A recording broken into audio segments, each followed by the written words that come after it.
Okay, will you please state your name and date of birth? My name is Emily Winters. I was born in Quincy, Illinois, in 1936. I heard about Venice from my then husband, and he had been in Venice, and he had been in the Navy, and he had been stationed in San Diego, and he really liked California. And so after we were married, we partnered with another couple to move to California, to San Francisco. This was 1963. Okay. And I was pregnant then with our first child. So he was unable to find work. So we decided to go to Venice because he had friends here. So we stayed with them until he established himself. And then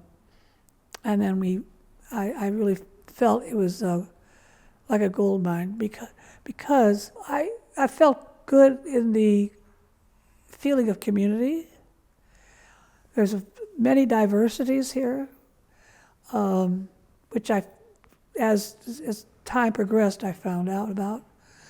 But as the years went on, the canals became a very central place of activism and artists. I was very new to California and very new to Southern California. I was very struck by the fact that there was a blue sky every day. We were in the middle of a heat wave, Santa Ana heat wave. And the temperature here got to 105. And I was very impressed that the heat didn't bother me as much as it did in humid Illinois. I used to walk to the ocean. When my children were babies, I would walk them to the ocean. We lived just a few blocks away. And there was a booth there. Bonita was the fish they were catching off the pier on Washington Street. And so people would catch bonita, and they'd take it to this little fish stand, and the guy would give you smoked bonita in exchange for the fresh. So I was impressed with that kind of thing. What other things like that? Well, people were very friendly. Okay. And it was a very poor community. We had a lot of empty lots. And after a few years, there were more artists that moved in and more activist type people because it was low rent. So you started to talk about that. One of the things that really made you feel comfortable when you first arrived in Venice was the feeling of community. Yeah, the people we stayed with lived in what they call I think they used to call it a townhouse, where you had 2 floors, and there were 4 of them. And next door to them was this Scottish family, and the son used to practice his bagpipes. And he'd go over to the marina when it was a prairie and practice his bagpipes over there. I just loved that. And then they had baby showers for the people having babies. The men were included, and they served alcohol. I was astounded by that. Nobody ever did that in Quincy. Yeah. And at that time, the gentrification was just beginning. And we were all feeling it. The rents were going up, and people were being evicted, and then they had no place to go. They had to leave Venice. That kind of thing started in the late 60s, early 70s. That's where I got my political education. Okay. I was living on Cabrillo. And this is before I lived in the canals. And we had a house there. We rented a house. And I met my neighbors who were activists. I always hated politics. My parents had to listen to all their news programs during dinner, and I just blocked out politics. I didn't want anything to do with it. Well, I got my political education there with this group to fight the gentrification of the canals. And apparently there was a group called the Venice and Marina Women's Chamber of Commerce. About 3 of them and a couple of husbands. and they wanted to gentrify the canals and make it into a fenced community, gated community. So we fought that, and I learned how to fight City Hall through my neighbor who was very good at it. He'd done it in New York, in a small town around New York.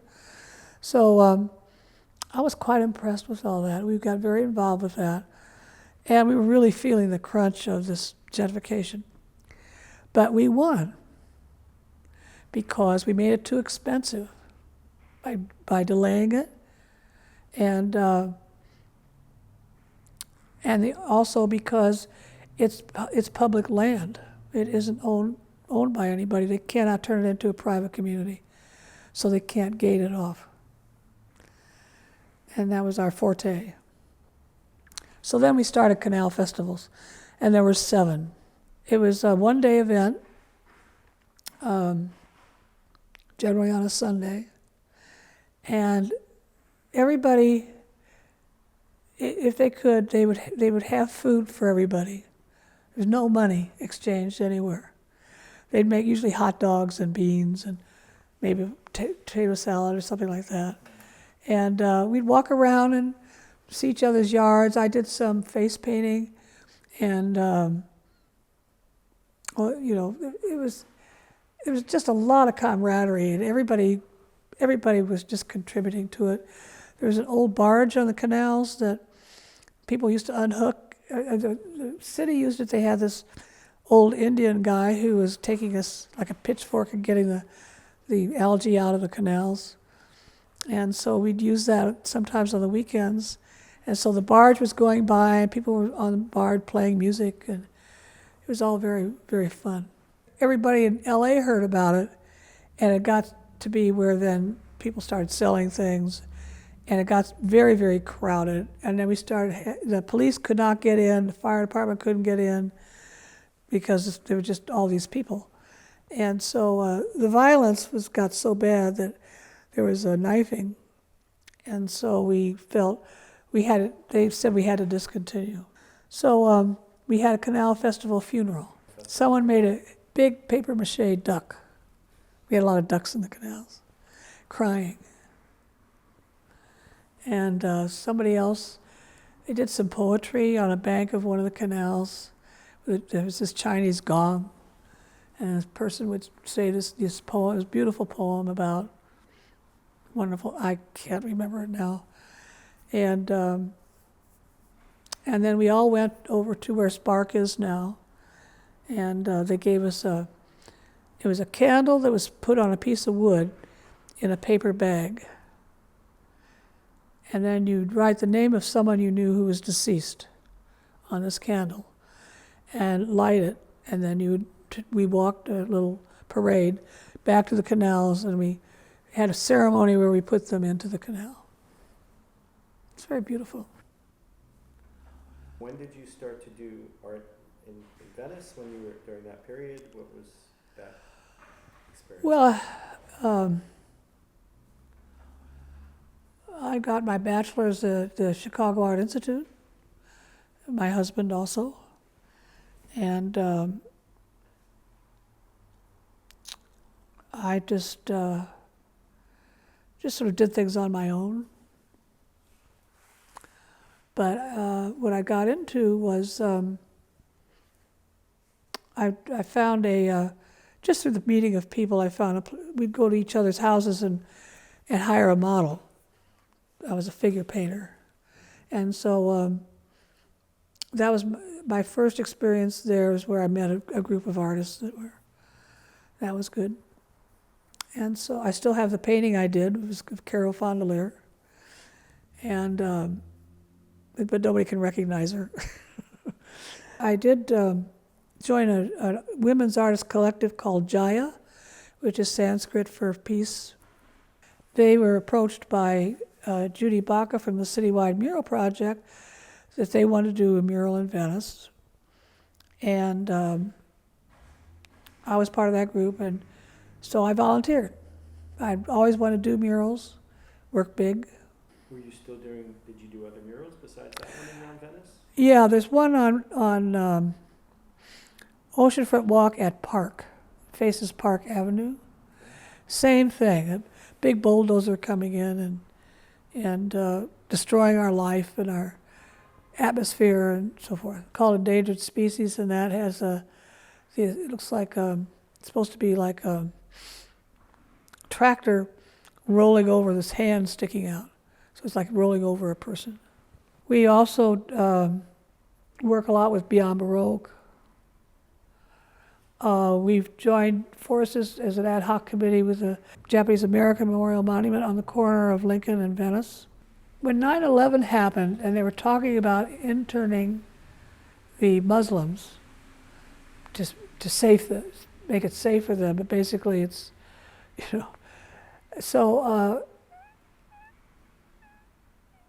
we have a local paper called The Beachhead, and there was this 15-year-old boy who was in school at Venice High School, and he read this article and he took it to his teacher at Venice High School, who was a Japanese American person, and he asked her about it, and she told him the history of it, the history of the Japanese Americans being put into prison camps. She had them write letters to Bill Rosendahl, who was our council person at that time. And he was very taken with the letters, and the Beachhead published those letters that these kids wrote, a lot of them Latino.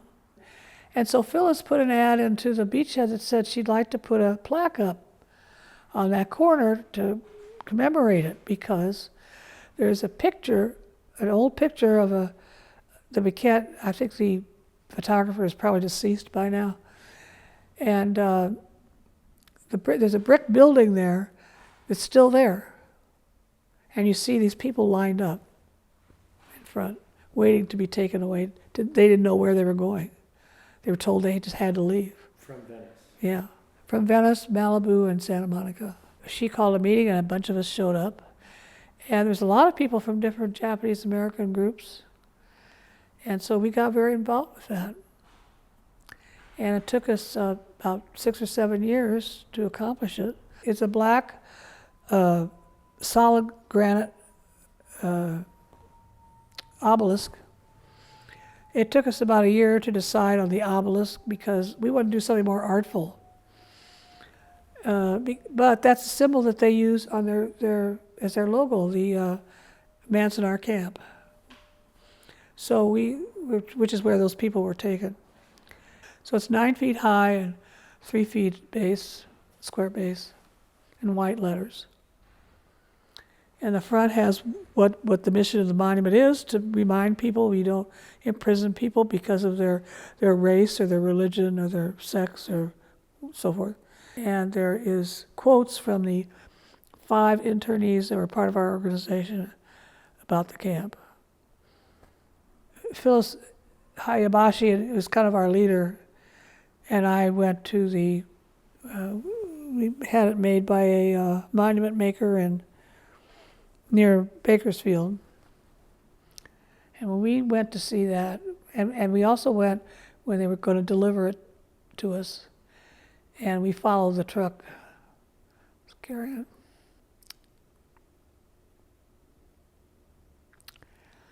That makes me cry. And then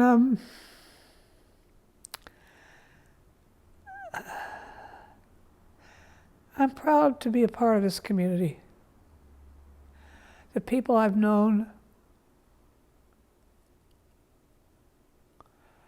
were so